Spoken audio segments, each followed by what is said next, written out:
ओम नमो भगवते वासुदेवाय। आप सभी का स्वागत है हमारे चैनल पर।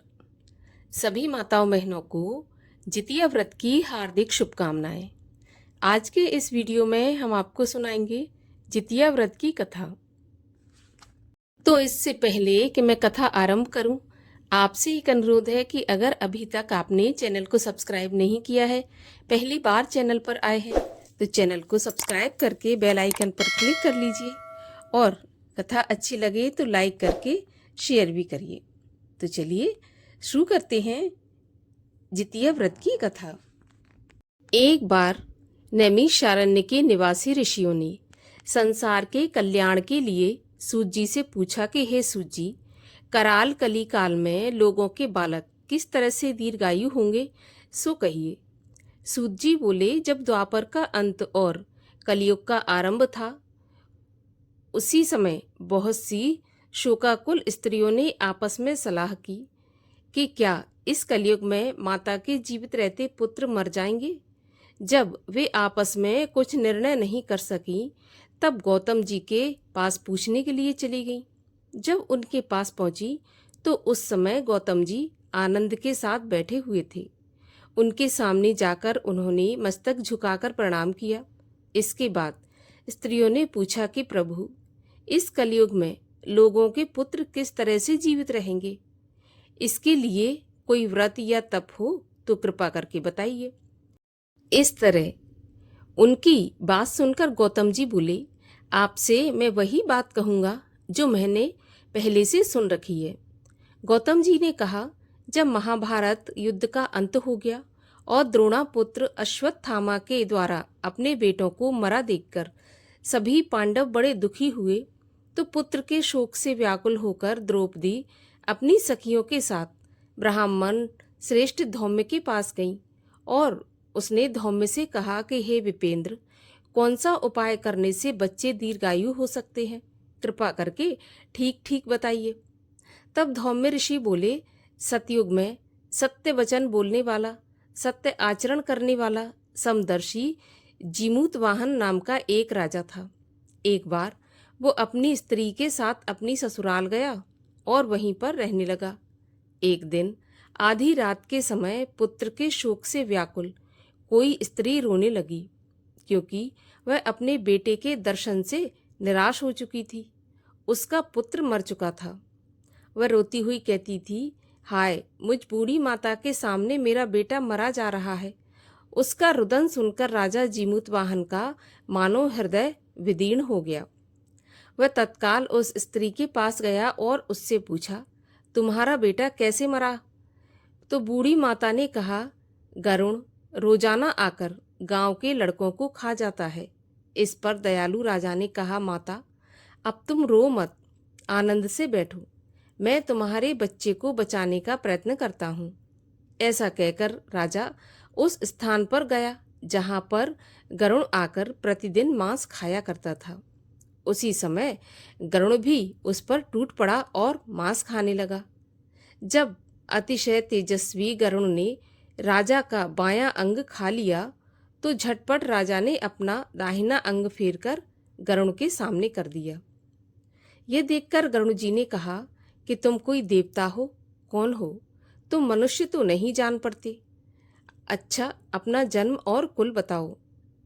पीड़ा से व्याकुल मन वाले राजा ने कहा कि हे पक्षीराज, इस तरह के प्रश्न करना व्यर्थ है। तुम अपनी इच्छा भर के मेरा मांस खाओ। ये सुनकर गरुण रुक गए और बड़े आदर के साथ राजा के जन्म और कुल की बात पूछने लगे। राजा ने कहा, मेरी माता का नाम है शैब्या और मेरे पिता का नाम शालिवाहन है। सूर्य वंश में मेरा जन्म हुआ है और जीमूतवाहन मेरा नाम है। राजा की दयालुता देखकर गरुण ने कहा कि हे महाभाग, तुम्हारे मन में जो अभिलाषा हो वो वरदान मांग लो।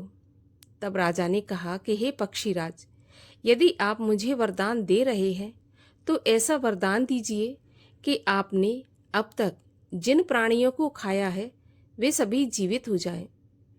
हे स्वामी, अब से आप यहाँ बालकों को ना खाएं और कोई ऐसा उपाय करें कि जहाँ जो उत्पन्न हो वे लोग बहुत दिनों तक जीवित रहें।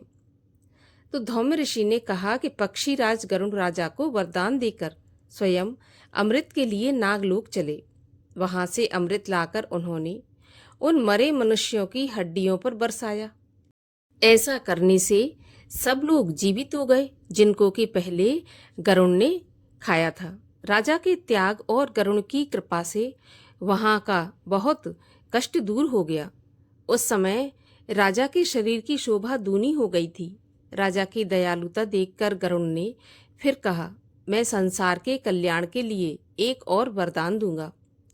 आज अश्विन कृष्ण पक्ष की सप्तमी के सहित शुभ अष्टमी तिथि है।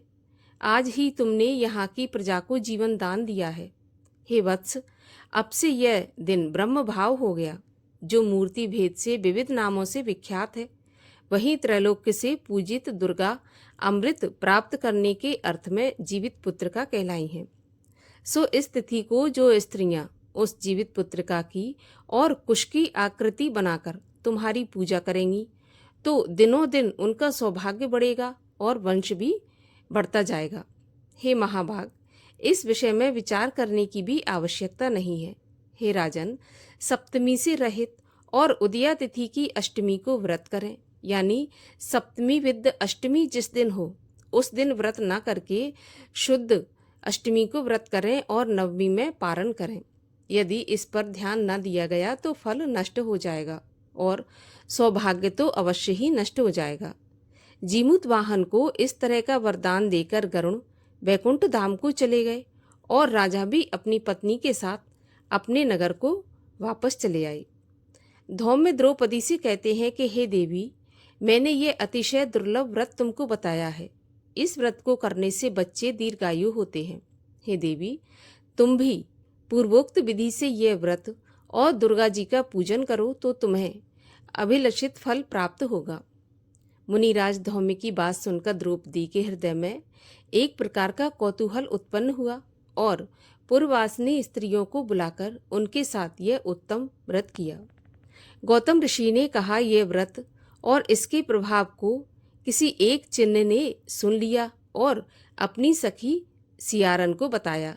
इसके बाद पीपल वृक्ष की शाखा पर बैठकर उस चिल्ल ने और उस वृक्ष के खोते में बैठकर सियारन ने भी व्रत किया। फिर वही चिल्ली और किसी उत्तम ब्राह्मण के मुख से यह कथा सुन आई और पीपल के खोते में बैठी हुई अपनी सखी सियारन को सुनाया।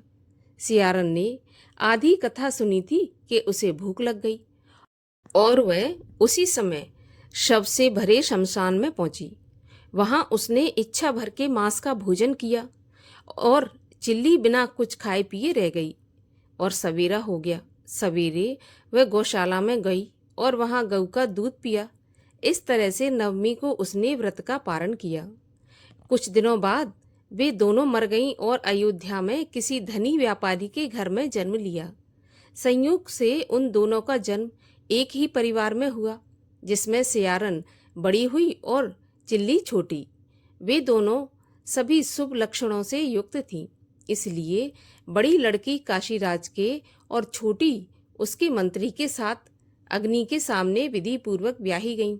पूर्व जन्म के कर्म फल से वह मृगनयनी रानी हुई। जिस किसी भी संतान को उत्पन्न करती वह मर जाती और पूर्व जन्म की बातों को याद करने वाली मंत्री की पत्नी ने अष्टवसुओं के सदृश तेजस्वी 8 बेटे उत्पन्न किए और सभी जीवित रहे। अपनी बहन के पुत्रों को जीवित देखकर ईर्ष्यावश राजपत्नी ने अपने स्वामी से कहा कि यदि तुम मुझे जीवित रखना चाहते हो तो इस मंत्री के भी पुत्रों को उसी जगह भेज दो जहां मेरे बेटे गए हैं, अर्थात इन्हें मार डालो। यह सुनकर राजा ने उस मंत्री के पुत्रों को मारने के लिए कई प्रकार के उद्योग किए, पर मंत्री की पत्नी ने जीवित पुत्र का व्रत के पुण्य बल से उन्हें बचा लिया। एक दिन राजा ने अपने आदमियों से उन पुत्रों का सिर कटवाकर पिटारी में रखवाया और वह पिटारी उनकी माता अर्थात मंत्री की पत्नी के पास भेज दिया। किंतु वे 8 सिर बेशकीमती जवाहरात हो गए और भले चंगे वे 8 लड़के अपनी माता के पास वापस चले गए। उनको जीवित देखकर राजपत्नी को बड़ा आश्चर्य हुआ। अंत में वह मंत्री की पत्नी के पास आई और उससे पूछा, बहन, तुमने ऐसा कौन सा पुण्य किया है जिससे बार बार मारे जाने पर भी तुम्हारे बेटे मरते नहीं हैं? इस पर मंत्री की पत्नी ने कहा कि पूर्व जन्म में मैं चिल्ली थी और तुम सियारन। हमने और तुमने साथ साथ जीवित पुत्रिका का व्रत किया था। तुमने व्रत के नियमों का भली भांति पालन नहीं किया था और मैंने किया था। इसी दोष से बहन तुम्हारे बेटे नहीं जीते। ओ राजरानी, अब भी तुम जीवित पुत्र का व्रत को करो तो तुम्हारे बेटे दीर्घायु होंगे। मैं तुमसे सच सच कह रही हूँ। उसके कथन के अनुसार रानी ने व्रत किया।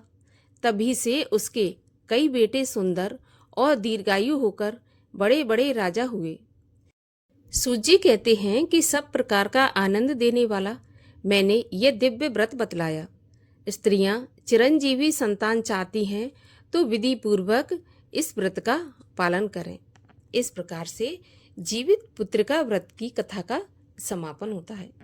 और आइए इसी संदर्भ में एक और कथा सुनते हैं। एक समय की बात है कि जब भगवान कृष्ण द्वारकापुरी में निवास करते थे, उस समय एक ब्राह्मण भी द्वारिका में रहता था। उसके 7 पुत्र काल के गाल में बचपन में ही जा चुके थे। इस दशा को देखकर वह ब्राह्मण बहुत दुखी था। एक दिन भगवान कृष्ण के पास गया और कहने लगा कि भगवान, आपके राज्य में आपकी कृपा से मेरे 7 पुत्र हुए, परंतु जीवित कोई नहीं रहा। इसका कारण क्या है? यदि आप अपने राज्य में दुखी नहीं देखना चाहते तो कोई उपाय बताइए। तब भगवान बोले, ब्राह्मण सुनो, इस बार तुम्हारे जो पुत्र होगा उसकी उम्र मात्र 3 वर्ष की है। उसकी उम्र बढ़ाने के लिए तुम भगवान सूर्य नारायण की पूजा होने वाले पुत्रजीवी व्रत को करो। तुम्हारे पुत्र की आयु बढ़ेगी। और ब्राह्मण ने वैसा ही किया।